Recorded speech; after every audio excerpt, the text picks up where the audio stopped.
بسم اللہ الرحمن الرحیم۔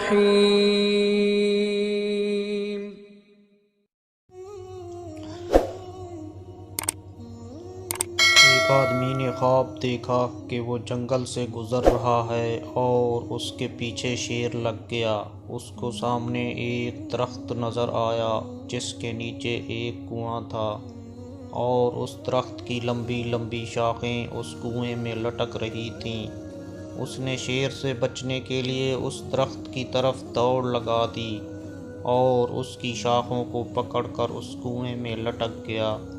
کچھ دیر بعد ایک کالا اور سفید چوہا آتے ہیں اور اپنے تیز نکیلے دانتوں سے ان شاخوں کو کاٹنے لگ جاتے ہیں۔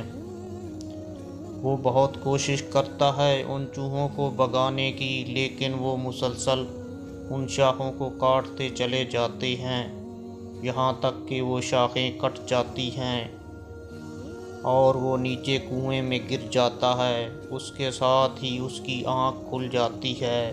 وہ بہت پریشان ہوتا ہے۔ وہ اپنا خواب ایک عالم کو سناتا ہے کہ اس نے بہت ہی عجیب قسم کا خواب دیکھا ہے۔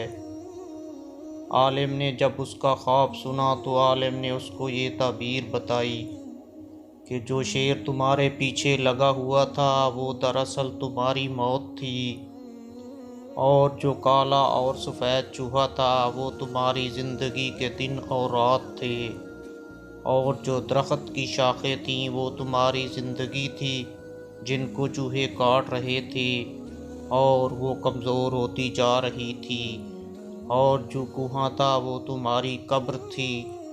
جب تمہاری زندگی کی شاخیں مکمل کٹ گئیں تو تم کنویں میں نہیں دراصل قبر میں چلے گئے۔ تو میرے پیارے بھائیوں، ہماری زندگی کی حقیقت بالکل اسی طرح ہے۔ ہماری دنیا کے لیے دوڑ دھوپ میں ہماری زندگی کے دن اور رات گزر رہے ہیں اور ہمیں پتہ ہی نہیں چلنا کہ ایک دن ہم کنویں میں یعنی قبر میں چلے جائیں گے۔ اللہ پاک ہم سب کو آخرت کی تیاری کرنے کی توفیق دے، ایمان والی زندگی دے اور خاتمہ ایمان پر ہو۔ آمین یا رب العالمین۔